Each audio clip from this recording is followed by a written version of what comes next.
Okay दोस्तों, diploma online classes में आप सभी विद्यार्थियों का स्वागत है। मैं आज के लेक्चर में क्लास 32 पर देखेंगे pure capacitive circuit. Pure capacitive circuit पढ़ाने से पहले मैं आपको प्योर इंडक्टिव सर्किट जो इसके प्रीवियस लेक्चर में मैंने पढ़ाया था उसको मेरा समरी यहाँ पे मैं बना देता हूँ कि उससे रिलेटेड जो भी इंपॉर्टेंट टर्म है उनको यहाँ पे मैं पहले एक जगह पे क्या कर देता हूँ, एक्सप्लेन करके लिख देता हूँ। तो मैं आपको बताने जा रहा हूँ कि summary of pure inductive circuit. Pure inductive circuit pure inductive circuit की हम क्या बात कर रहे हैं, समरी देखेंगे। जितने भी टर्म हमने पढ़े थे इसके प्रीवियस लेक्चर में उसका हम क्या कर रहे हैं, यहाँ पे हम समरी देखेंगे। सबसे पहले प्योर कैपेसिटिव सर्किट के बाद हम summary of pure inductive circuit हम देख रहे हैं। सबसे पहले इसमें जो वोल्टेज का इक्वेशन होगा वो क्या होगा, V M sine omega T. इसमें देखिए दोस्तों, जो करंट का इक्वेशन होगा I M sine omega T minus pi by two. ठीक है। अगर हम इसके फेजर डायग्राम की बात करेंगे तो फेजर डायग्राम इसका क्या होगा, देखिए फेजर डायग्राम क्या होगा, यहाँ पे वोल्टेज होगा और करंट इससे 90 डिग्री क्या करेगी, 90 डिग्री करंट क्या होगी, लैग करेगी। तो करंट इससे 90 डिग्री लैग कर गया। ठीक है, तो ये आपका हो गया। अब फिर देखिए, इनसे आपको मालूम चल गया कि इसमें करंट जो है वोल्टेज से 90 डिग्री लैग करती है और ये इसका फेजर डायग्राम है, आपके सामने है। तो यहाँ आप लिख सकते हैं, in this circuit the current is lags pi by 2 degree from voltage. ये हो गया। और जो इसमें इंपॉर्टेंट पॉइंट्स है, फेज डिफरेंस की बात करें, फेज डिफरेंस जिसको हम डेल फाई कहते हैं, फेज डिफरेंस की अगर हम बात करेंगे यहाँ पे, तो फेज डिफरेंस क्या होगा, यहाँ पे आपका होगा omega T minus pi by two. तो omega T plus pi by two, यानी कि क्या मिला, पाई बाई टू। इसमें फेज डिफरेंस क्या होगा, पाई बाई टू। इसमें जो कंज्यूम्ड पावर, इसमें कोई पावर कंज्यूम्ड नहीं होता, इसमें कंज्यूम्ड पावर क्या होगा, जीरो होगा। एक जगह पे आप इनको लिख सकते हैं। इसमें जो पावर एब्जॉर्ब होता है उस पावर को क्या कहते हैं, power absorbed bye inductor. Inductor के द्वारा जो पावर एब्जॉर्ब किया जाता है, power absorb by inductor, inductor के द्वारा जो पावर एब्जॉर्ब किया जाता है उसको क्या कहते हैं, इज कॉल्ड, क्या उसका पावर कहलाता है, इज कॉल्ड रिएक्टिव पावर। कौन सा पावर कहलाता है दोस्तों, रिएक्टिव पावर कहलाता है। ठीक है, तो ये हो गया आपका, जो पावर एब्जॉर्ब किया जाता है इंडक्टर के द्वारा वो कौन सा पावर होता है, रिएक्टिव पावर होता है। तो जितने भी टर्म्स थे इसमें प्योर इंडक्टिव सर्किट में, उन सारे टर्मों को मैंने एक जगह पे लिख दिया। अगर हम इसको इंडक्टिव रिएक्टेंस की बात करेंगे तो ये 2 पाई एफ एल या ओमेगा एल होता है, इसका मात्रक क्या होता है, ओम होता है। इसको भी यहाँ पे हमने देख लिया। तो इतनी सारी बातें थी जो यूजफुल थी प्योर इंडक्टिव सर्किट में, उनको एक जगह पे हमने क्या कर लिया, उसका समरी बना लिया। अब now I am going to start this topic today here, pure capacitive circuit. तो आज की जो मेरी टॉपिक है प्योर कैपेसिटिव सर्किट, मैं इस पर विचार करने चल रहा हूँ। किस पर, प्योर कैपेसिटिव सर्किट। तो देखिए, प्योर कैपेसिटिव सर्किट क्या है, हमने इंडक्टर का, कैपेसिटर का, रेसिस्टर का, इनका जो है मैंने टर्म्स आपको अच्छे तरीके से बताया था कि बेसिक इनका पर्पस क्या है यूज करने का। मैंने इसके प्रीवियस लेक्चर में मैंने अच्छे तरीके से क्या किया है दोस्तों, एक्सप्लेन किया है। अब यहाँ पर भी देखते हैं कि अगर प्योर कैपेसिटर अगर हम यूज कर रहे हैं किसी सर्किट में तो क्या क्या टर्मिनोलॉजीज हैं जो यूज होते हैं। मान लीजिए यहाँ पे हमने प्योर कैपेसिटर लगाया और इसके साथ मैंने एसी सर्किट लगाया। मान लीजिए सप्लाई वोल्टेज क्या है, V M sine omega T. मान लीजिए इसमें आई टी करंट क्या हो रहा है दोस्तों, फ्लो हो रहा है। ठीक है, तो यही सारी बातें जो आप यहाँ पे मान रहे हैं उनको यहाँ पर मेंशन कर दीजिए।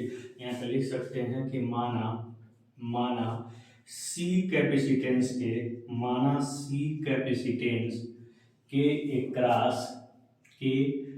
क्रॉस सप्लाई वोल्टेज, कौन सा voltage, supply voltage V is equal to V M sine omega T दिया गया है। क्या किया गया है? दिया गया है। माना इसमें आई करंट क्या हो रहा है? माना इसमें आई करंट फ्लो हो रहा है। कितना करंट फ्लो हो रहा है? आई करंट फ्लो हो रहा है। ठीक है, तो according to definition we know that, यहाँ पे लिखेंगे क्या? अकॉर्डिंग टू डिफिनीशन, क्या? Definition, according to definition we know that, हम जानते हैं कि, ठीक है, according to definition we know that, definition के अनुसार हम जानते हैं कि, क्या जानते हैं? देखिए कि जो फ्लोइंग करंट होती है, flowing current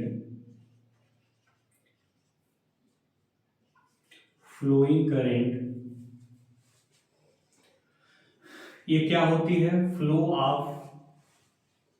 of rate of charge. ये आप पढ़े ही हैं कि चार्ज के फ्लो होने की जो रेट होती है उसी को क्या कहते हैं? करंट कहते हैं। यानी कि I इक्वल टू क्या होता है? D Q upon D. तो यहाँ क्यू इक्वल टू क्या होता है दोस्तों? D T. Q equal to क्या पढ़े हैं? C into V. हम जानते हैं Q equal to C into V होता है। ठीक है, जहाँ यहाँ लिखेंगे वेयर सी तो क्या है? लिखे ही है। वी क्या है? आपका सप्लाई वोल्टेज है। क्यू क्या है? आपका चार्ज है। क्यू क्या है? चार्ज है। Charge in coulomb. किस मात्रक में? कूलाम मात्रक में। ठीक है, तो ये है आपका चार्ज Q। ठीक है, चार्ज इन कूलाम। तो आपका Q क्या है? आप समझ गए। अब यहाँ पुटिंग V इक्वल टू, अब यहाँ पे क्या लिखेंगे? Putting V equal to V M sine omega T. यहाँ पे हम क्या बोल रहे हैं? वैल्यू को पुट कर रहे हैं। तो यहाँ पे हमको क्या मिल रहा है? ध्यान दीजिएगा, I equal to D by D T. यहाँ पे हमने सी भी की जगह पे V M sine omega T को पुट किया, तो सी कांस्टेंट बाहर चला आया, डी बाई डी टी क्या हुआ? V M sine omega T हो गया। तो यहाँ से वी एम को हमने बाहर कर दिया, तो C V M D by D T sine omega T हो गया। क्या हो गया? D by D T sine omega T. तो D D T sine theta का क्या होता है? Cos theta. तो हमें कुछ चीज़ें यहाँ से हटानी पड़ेंगी, मिटानी पड़ेंगी। तो मैं इसको यहाँ से, इस फिगर को यहाँ से हम क्या कर सकते हैं? हटा सकते हैं, ताकि थोड़ा सा स्पेस आ जाए, बाकी चीज़ें यहाँ से आसानी से मेंशन किया जा सके। तो यहाँ से आपकी करंट I इक्वल टू क्या मिली? तो यहाँ C V M sine omega T का क्या हो जाएगा? Cos omega T. लेकिन इस ओमेगा टी का एक बार और इंटीग्रेशन, डिफरेंशिएशन हमको करना पड़ेगा दोस्तों, ये आप पढ़े ही हैं। ठीक है, यहाँ पे तो ओमेगा टी का एक बार और जब डिफरेंशिएशन करेंगे तो क्या आएगा? ओमेगा, यानी कि क्या आया? ओमेगा सी भी एम कास ओमेगा टी। अगर इसी को हम, चूंकि वोल्टेज आपका साइन के फॉर्म में है, तो इसको भी हम साइन के फॉर्म में लिखते हैं। तो यहाँ पे साइन क्या हो जाएगा? पाई by two plus omega T. क्या हो जाएगा? पाई by two plus omega T. तो ये आपका करंट आई की क्या हो गई? वैल्यू हो गई। तो फार यहाँ पे अगर लिखें, फार मैक्सिमम वैल्यू ऑफ करंट, किसकी बात करें? फार मैक्सिमम वैल्यू ऑफ करंट। अगर मैक्सिमम वैल्यू ऑफ करंट की बात करेंगे, तो यहाँ पे साइन आपका जो पाई by two plus omega T है, ये क्या हो जाएगा? ये हो जाएगा 1। ये क्या हो जाएगा? ये हो जाएगा आपका 1, क्योंकि साइन का मैक्सिमम वैल्यू यहाँ रखेंगे तो आपका करंट मैक्सिमम आ जाएगा। साइन के अनुसार जो वैल्यू रखेंगे वही आई की वैल्यू होगी। एंगल के अनुसार ही तो करंट चेंज हो रहा है, तो आपके एंगल चेंज करेंगे, करंट चेंज होगा। तो अगर यहाँ पे हम 1 रख देते हैं, तो ये पूरी चीज क्या हो जाएगी? I max omega C V M. अब पूरी चीज यहाँ पे आ गई। तो यहाँ पे अब लिखेंगे उपरोक्त समीकरण में, तो आपका V equal to V M पहला समीकरण था, और ये आपका दूसरा समीकरण है। ठीक है, ये आपका तीसरा समीकरण है। यहाँ लिखेंगे पुटिंग इन एबव। किसमें? इस चीज को हमने कहाँ पुट किया? Putting in above.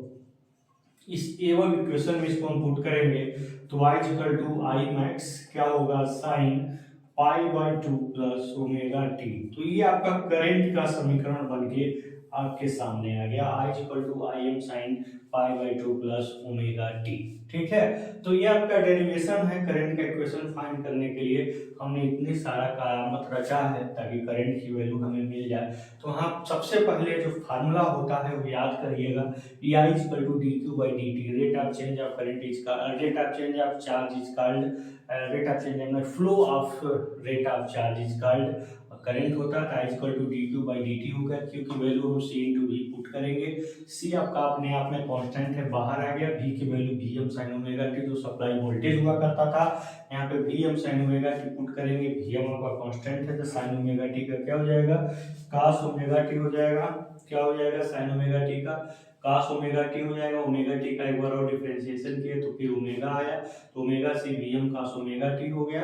तो ये चीजें हो गई। हमने मैक्सिमम करंट निकालने के लिए इस वैल्यू को मैक्सिमम रखा, यानी कि sine pi by two plus omega T को 1 रखा। तो यहाँ से I equal to I max हो गया, ओमेगा से V M I equal to I M sine omega T plus pi by two हो जाएगा। ठीक है, तो ये हो गया आपका करंट का इक्वेशन।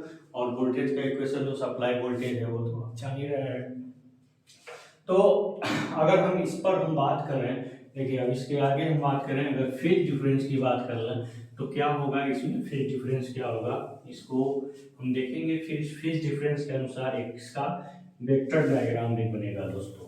ठीक है, तो सारी बातें जो हमने देखा था इसके प्रीवियस लेक्चर्स में, वही सारी बातें हमें यहाँ भी डील करनी है। ठीक है, तो यहाँ पे अगर हम फेज डिफरेंस की बात कर लें, किसकी बात करें, फेज डिफरेंस, किसकी बात हम कर रहे हैं, फेज डिफरेंस की बात कर रहे हैं, जिसको हम क्या कहते हैं, कालांतर। अगर हम इसके कालांतर की बात करें तो जो आपका डेल फाई है ना, वो क्या होगा, करंट का जो एंगल है पाई by two plus omega T, क्योंकि हम करंट ही देख रहे हैं, वोल्टेज के उसके साथ स्थिति क्या हो रही है। तो वोल्टेज का एंगल ओमेगा टी था, so V equal to V M sine omega T, और ये इसका एंगल क्या था करंट का, pi by two plus omega T. हम इसमें फेज डिफरेंस निकाल लें, चूंकि करंट यहाँ पे वैल्यू पॉजिटिव में आ रही है पाई बाई टू, तो इसका मतलब क्या है, इसमें लिखेंगे current Leeds from voltage in capacitive circuit. यहाँ पे आप लिख सकते हैं हिंदी में कैपेसिटिव सर्किट, यहाँ पे लिख सकते हैं कि प्योर कैपेसिटिव सर्किट में, प्योर कैपेसिटिव सर्किट में करंट जो होती है, करंट वोल्टेज से, करंट क्या होती है, वोल्टेज से, करंट वोल्टेज से 90 डिग्री क्या करती है, लीड करती है। क्या करती है, लीड करती है, मतलब आगे रहती है। करंट जब अपने मैक्सिमम मान को प्राप्त करेगा, वोल्टेज पीछे रहेगा। ठीक है, इसका मतलब क्या है, अगर प्योर कैपेसिटिव केस की हम बात करें तो इसमें करंट क्या होती है, लीड कर जाती है, वोल्टेज पीछे हो जाता है। क्यों, क्योंकि कैपेसिटर वोल्टेज चेंज का अपोज कर रहा है, इसलिए वोल्टेज यहाँ पीछे हो जाती है, करंट आगे हो जाती है। इंडक्टर का जस्ट उल्टा होता है, इंडक्टर में आपकी करंट पीछे हो जाती है, वोल्टेज आगे हो जाती है, क्योंकि इंडक्टर क्या करता है, करंट चेंज का अपोज करता है। ठीक है, तो इस तरह से आपने ये बातें समझ लिया। अगर इसी चीज को अगर हम यहाँ पे इंडक्टिव कैपेसिटिव रिएक्टेंस की बात समझना चाहें, क्योंकि डिफाइनिंग टर्मिनोलॉजीज की जब मैंने स्टडी किया था तो उसमें हमने सारी डिफाइनिंग टर्मिनोलॉजीज को अच्छे तरीके से एक्सप्लेन किया था। उसी में अगर हम एक बात और लेकर आए, इसमें एक बात और डालें, क्या डालते हैं, अगर इसमें मैं एक बात और इंसर्ट करना चाहूँ, क्या, यहाँ पे हमने अभी अभी देखा फेज डिफरेंस, कि फेज डिफरेंस इसका क्या था। फेज डिफरेंस हमने क्या देखा, पाई बाई टू, मतलब आपका करंट क्या होता है, वोल्टेज से 90 डिग्री क्या करता है दोस्तों, यहाँ पे लीड करता है। अगर हम इसके अब कैपेसिटिव रिएक्टेंस की अगर हम बात करें, यहाँ पे कैपेसिटिव, अगर कैपेसिटिव रिएक्टेंस की बात करें, इसको हिंदी में क्या कहते हैं, इसको हिंदी में बेटा कहते हैं धारितीय प्रतिघात। क्या कहते हैं, धारितीय प्रतिघात। क्या कहते हैं दोस्तों, धारितीय प्रतिघात कहते हैं। कैपेसिटिव रिएक्टेंस, अगर इसकी हम बात कर लें तो कैसे हम निकालेंगे, जानते हैं कि धारितीय प्रतिघात क्या है, यह है क्या, यह कैपेसिटर का रेजिस्टेंस है, यह कैपेसिटर का क्या है, कैपेसिटर का रेजिस्टेंस है, ये कैपेसिटर का क्या है, रेजिस्टेंस है। इसको क्या करते हैं, इसको एक्सेल से प्रदर्शित करते हैं, रिप्रेजेंट करते हैं, एक्सेल से प्रदर्शित या रिप्रेजेंट, PRESCENT, रिप्रेजेंट करते हैं। ठीक है, इसको एक्सेल से क्या करते हैं, रिप्रेजेंट करते हैं। तो आपका एक्सेल क्या हो जाएगा, वोल्टेज अपन वोल्टेज। अगर हम बात कर रहे हैं current current current current current current current current current, अगर हमें कैपेसिटर में फ्लो होने वाली करंट की बात करें तो वोल्टेज इंटू कैपेसिटर का प्रतिरोध, वोल्टेज अपन कैपेसिटर का प्रतिरोध, या I इक्वल टू होगा। और यहाँ पे आपका I इक्वल टू दिया है ओमेगा सी वी एम, यहाँ पे क्या दिया हुआ है, ओमेगा सी वी एम। तो यहाँ पे आपका सी होगा ना, एक्स सी होगा, वी अपन एक्स सी, इसको एक्स सी से प्रदर्शित करेंगे, ध्यान दीजिएगा, इसको एक्स सी से प्रदर्शित करेंगे। ठीक, तो वी अपन एक्स सी होगा, तो ये ओमेगा सी वी एम होगा। यहाँ पे मैक्सिमम करंट निकालना है तो मैक्सिमम वोल्टेज होगा, तो मैक्सिमम वोल्टेज से मैक्सिमम वोल्टेज कैंसिल हो गया, तो यानी कि अगर एक्स सी की वैल्यू निकालना चाहें तो 1 ओमेगा सी यानी कि 1/2 पाई एफ सी होता है। ध्यान देना है, यहाँ पे जो आपका कैपेसिटिव रिएक्टेंस एक्स सी होता है वो फ्रीक्वेंसी के इनवर्सली प्रोपोर्शनल होता है, यानी कि फ्रीक्वेंसी की वैल्यू बढ़ेगी, अगर फ्रीक्वेंसी की वैल्यू बढ़ेगी तो कैपेसिटिव रिएक्टेंस का मान घटेगा। अगर फ्रीक्वेंसी 0 हो गई, मतलब डीसी सप्लाई आ गई, तो एक्ससी इनफाइनाइट हो जाएगा, यानी कैपेसिटर डीसी करंट को अपने अंदर से पास ही होने नहीं देता है, क्योंकि डीसी की फ्रीक्वेंसी 0 और एक्ससी हो जाता है इनफाइनाइट। और इंडक्टिव रिएक्टेंस जो एक्सएल होता है फ्रीक्वेंसी के डायरेक्टली प्रोपोर्शनल होता है, फ्रीक्वेंसी बढ़ी इंडक्टिव रिएक्टेंस बढ़ा, फ्रीक्वेंसी घटी इंडक्टिव रिएक्टेंस घटा। ठीक है, तो वहां पे अगर हम बात करें इंडक्टिव रिएक्टेंस तो फ्रीक्वेंसी के क्या हो जाएगा, डायरेक्टली प्रोपोर्शनल हो जाएगा। यहाँ पे अगर हम बात करें तो आपका कैपेसिटिव रिएक्टेंस फ्रीक्वेंसी की क्या होता है दोस्तों, इनवर्सली प्रोपोर्शनल होता है, तो एक्ससी इनवर्सली प्रोपोर्शनल टू 1/f होता है। तो ध्यान दीजिएगा, ये इसको भी ध्यान दीजिएगा, इंपॉर्टेंट टर्मिनोलॉजी है जो यहाँ पे इसकी स्टडी की जा रही है। तो इस प्रकार से आप क्या देखा, फेज डिफरेंस देख लिया, कैपेसिटिव रिएक्टेंस को भी देख लिया। अब इसका हम पावर कैलकुलेशन देखेंगे, इसकी वैल्यूज पावर कैलकुलेशन, इसका पावर कैलकुलेशन जब हम करेंगे तो क्या मान आ रहे हैं, तो हम पावर कैलकुलेशन के बाद तब हम इसका वेव डायग्राम बनाएंगे, और उसके बाद तब हम उसकी एक छोटी सी समरी भी देख लेंगे। समरी से क्या होगा कि जितने भी इंपॉर्टेंट पॉइंट्स हैं वो सभी एक जगह पे आपको देखने को मिल जाएंगे, इसलिए समरी बहुत जरूरी होती है। मैंने लाइव क्लास में भी बताया था समरी का इम्पोर्टेंस क्या होता है। ठीक है, तो आप समरी जरूर बनाइए दोस्तों, जब भी कुछ लिखिए कुछ पढ़िए तो उसका चैप्टर के लास्ट में उसकी आप एक छोटी सी समरी जरूर बनाइए। ठीक है, तो चलिए अब हम बात कर लेते हैं किसके बारे में, कैलकुलेशन ऑफ पावर। किसके बारे में बात करेंगे, calculation of power in pure capacitive circuit, pure capacitive circuit. ठीक है, इसको हम क्या करेंगे, शुद्ध प्रतिघाती परिपथ में पावर का कैलकुलेशन क्या कहेंगे, शुद्ध प्रतिघाती, शुद्ध प्रतिघाती परिपथ में, शुद्ध प्रतिघाती परिपथ में शक्ति का, शक्ति का कैलकुलेशन मतलब गणना। तो हम जानते हैं कि वोल्टेज V इक्वल टू क्या होता है, V M sine omega T, ये पढ़े ही हैं। I इक्वल टू पढ़े हैं I M sine omega T plus pi by 2, ये दोनों फार्मूला पढ़े हैं। और पावर बराबर आप जानते हैं कि पावर P इक्वल टू क्या होता है, V इंटू आई, तो V की जगह पे हम V M sine omega T रख लें, और I की जगह पे I M sine omega T plus pi by 2 रख लें। तो यहाँ से हम क्या लिखेंगे, V M I M sine omega T, और साइन 90 प्लस थीटा क्या होता है, कास थीटा, तो कास ओमेगा टी हो गया। यहाँ 2 का गुणा करके 2 का भाग कर लीजिए तो होगा V M I M upon 2, और 2 sine theta into cos theta क्या हो जाएगा, साइन 2 थीटा, यानी कि 2 ओमेगा टी। ठीक है, तो अगर हम एक साइकिल के लिए पावर की बात करें तो फॉर 1 साइकिल, ठीक है, पावर फॉर 1 साइकिल,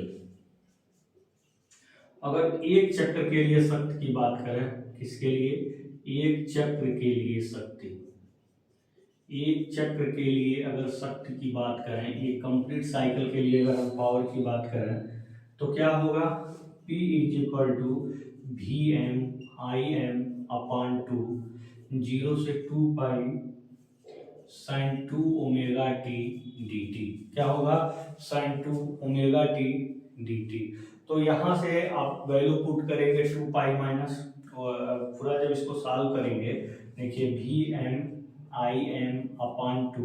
साइन का क्या होता है? माइनस कास, तो माइनस बाहर हो जाएगा, तो कास 2 ओमेगा टी अपन टी का जो भी आपका मल्टीपल है उसको हम नीचे जरूर रख देंगे दोस्तों। तो कास अपन क्या हो जाएगा यहाँ पे, फिर देखेंगे जैसे हमने इसके प्रीवियस इसको सॉल्व किया था तो हमको मिला था क्या, यहाँ पे अपर लिमिट रखिए तो कास 4 पाई माइनस कास 0, और फिर आपका नीचे क्या है 2 ओमेगा तो रहेगा ही रहेगा। तो ऊपर देख लीजिए कास 4 पाई का मान 1 होगा, का 0 का मान भी 1, 1 माइनस 1 0, और 0 का जब मल्टीप्लिकेशन करेंगे तो टोटल पावर क्या हो जाएगा? 0। तो इस प्रकार से एक कंक्लूजन पे हम पहुंचते हैं, एक निष्कर्ष पे हम पहुंचते हैं। किस निष्कर्ष पे पहुंचते हैं कि कभी भी अगर प्योर एसी सर्किट में अगर हम प्योर कैपेसिटर का प्रयोग करें, मतलब जिसमें ना कोई इंडक्टेंस है ना कोई इसमें रेसिस्टेंस हो, वो पूरा का पूरा प्योर कैपेसिटर हो, तो कभी भी पावर को कंज्यूम नहीं करता है, वो पावर को एब्जॉर्ब करेगा फिर उसको डिलीवर करेगा। ठीक है, तो कैपेसिटर के भी केस में जो पावर एब्जॉर्ब किए जाएंगे फिर डिलीवर किए जाएंगे वो अपने आप में एक काल्पनिक पावर होंगे। इस पावर को हम क्या करते हैं? रिएक्टिव पावर बोलेंगे। इस पावर को क्या बोलेंगे दोस्तों? रिएक्टिव पावर बोलेंगे। इस कंक्लूजन को हम यहाँ पर स्पष्ट लैंग्वेज में लिख सकते हैं। क्या कंक्लूजन है इसको हम लिख लेंगे, क्योंकि पावर को भी डिफाइन करता है कंक्लूजन। फिर हम तीनों पावर को एक जगह पे देख लेंगे, वेवफॉर्म बनाने के बाद, फेजर डायग्राम बनाने के बाद इन सभी पावर्स को एक जगह पे भी देख लेंगे, तब एक प्योर कैपेसिटर सर्किट आपकी फुल्ली एंड फाइनली फिनिश हो जाएगी। तब फिर हम आगे विचार करेंगे, आगे के पॉइंट्स को हम देखेंगे दोस्तों। ठीक है, तो हम बात करना क्या चाह रहे हैं कि प्योर कैपेसिटर में एक कंक्लूजन हमको मिला। ठीक है, एक हमको निष्कर्ष मिला। क्या निष्कर्ष मिला? देखिए कि प्योर कैपेसिटिव सर्किट में, प्योर कैपेसिटिव सर्किट में कभी भी पावर, ध्यान देना है सर, कभी भी पावर कंज्यूम नहीं होता है, पावर कंज्यूम नहीं होता है। ठीक है, प्योर कैपेसिटिव सर्किट में कभी भी पावर कंज्यूम नहीं होता है। यह पॉजिटिव साइकिल में, यह पॉजिटिव साइकिल में सप्लाई से एब्जॉर्ब किया जाता है, एब्जॉर्ब किया जाता है, और नेगेटिव साइकिल में पुनः सोर्स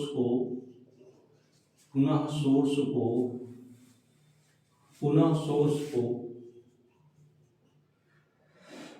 क्या कर दिया जाता है? डिलीवर कर दिया जाता है। पहले एब्जॉर्ब किया जाएगा फिर क्या किया जाएगा? डिलीवर कर दिया जाता है।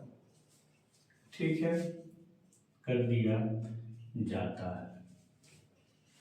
ठीक है, इस प्रकार के पावर को मतलब ऐसे पावर को, इस प्रकार के पावर को क्या कहते हैं? Imaginary power. क्या कहते हैं? इमेजिनरी पावर कहते हैं जिसको दोस्तों रिएक्टिव पावर के भी नाम से जाना जाता है, जिसको रिएक्टिव पावर के भी नाम से जाना जाता है। ठीक है, अगर हम इसके मात्रक की बात करें तो इसका जो यूनिट होता है, इसका जो यूनिट होता है ना, वो क्या होता है? वोल्ट एम्पियर रिएक्टिव या किलो वोल्ट एम्पियर रिएक्टिव होता है। ध्यान देना है, कैपेसिटर के केस में यही पावर होता है। आप प्योर रेसिस्टर की बात करेंगे ना, प्योर रेसिस्टर सर्किट की अगर बात करेंगे तो प्योर रेसिस्टर में आपका पावर कंज्यूम होता है, एब्जॉर्ब डिलीवर नहीं होता है। पावर क्या होता है दोस्तों? कंज्यूम होता है। इसमें अगर हम प्योर रेसिस्टिव सर्किट में अगर हम बात करें तो पावर क्या होता है? हमेशा पावर क्या होता है? कंज्यूम होता है। अगर हम प्योर इंडक्टिव सर्किट में बात कर रहे हैं तो पावर क्या होता है, एब्जॉर्ब भी होता है, डिलीवर भी होता है। प्योर कैपेसिटिव सर्किट में भी पावर एब्जॉर्ब होता है, डिलीवर होता है। ऐसे पावर को हम कौन सा पावर बोलते हैं, ऐसे पावर को हम कहते हैं क्या, रिएक्टिव पावर। क्या कहते हैं ऐसे पावर को, रिएक्टिव पावर कहते हैं दोस्तों। इसी के साथ हम इसका वेव डायग्राम भी बना लेते हैं, फिर हम इसकी समरी भी लिख लेंगे एक जगह पे, ठीक है। वेव फॉर्म जिसको हम कहते हैं, तो इसका हम वेव फॉर्म देख लेते हैं, ठीक है। वेव फॉर्म, तो वेव फॉर्म इसका क्या होता है, तो वेव फॉर्म देखिए, ये मान लीजिए आपका वोल्टेज का है, ठीक है। तो करंट का देखिएगा, यहाँ पॉइंट कर लीजिए और इसका यहाँ पॉइंट कर लीजिए, इसको ला करके पहले मिला लीजिए, और ये प्लस में, ध्यान देना है इस बात को, किसमें है, प्लस में। तो ये आपका वोल्टेज का है, V बराबर V M sine omega T, और ये आपका करंट का है, I max sine omega T plus pi by two, ठीक है, omega T plus pi by two. ये आपका I equal to I M sine omega T plus pi by two है, V equal to V M sine omega T है, ठीक है, ठीक है, बहुत अच्छी बात। अब यहाँ से देखेंगे कि वोल्टेज और करंट दोनों का आप मल्टीप्लाई करेंगे पावर का ग्राफ लाने के लिए तो प्लस मिलेगा। अब फिर देखिए वोल्टेज और करंट माइनस से मिलेगा, ठीक है, क्या मिलेगा, माइनस मिलेगा, क्योंकि वोल्टेज करंट मल्टीप्लाई करेंगे तो माइनस मिलेगा। फिर यहाँ पे देखिए, फिर अगर आप यहाँ पे अगर ग्राफ की बात कर लेंगे तो फिर देखिए यहाँ पे क्या है, माइनस माइनस, दोनों माइनस माइनस प्लस होंगे, वोल्टेज करंट दोनों माइनस माइनस से पूरा करेंगे प्लस, यानी कि पावर आपको प्लस में मिलेगा। फिर प्लस माइनस है तो फिर यहाँ पे माइनस मिलेगा। इस तरह से आपको पावर का ये ग्राफ मिलेगा। ये क्या होगा, ये पावर का है, ठीक है। यानी कि यहाँ भी फ्रीक्वेंसी देखेंगे तो पावर की फ्रीक्वेंसी क्या होगी, सप्लाई फ्रीक्वेंसी की 2 गुना होगी, ठीक है। यहाँ पे लिखेंगे it is clear by wave form that it is clear, ये क्लियर है, it is clear by wave form that, ठीक है, दैट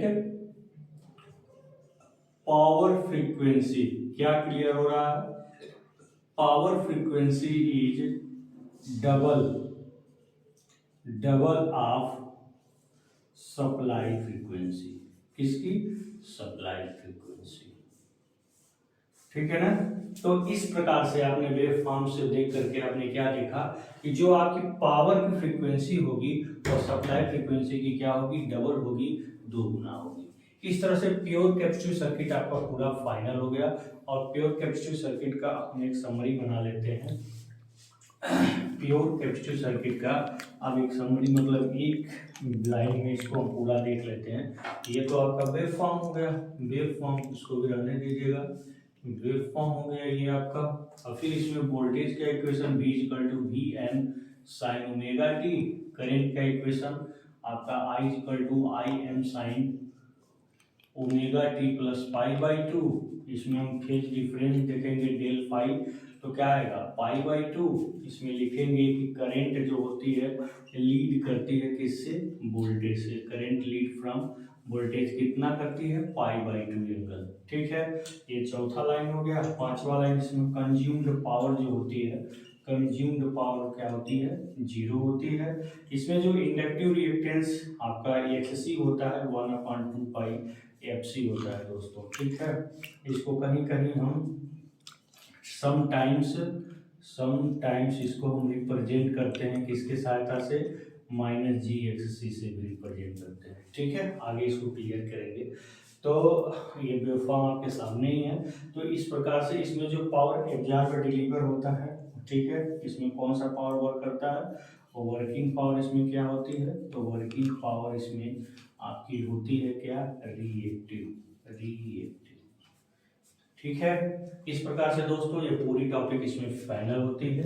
पूरा प्योर कैपेसिटिव सर्किट हमने एक्सप्लेन किया अच्छे तरीके से। आपका धन्यवाद।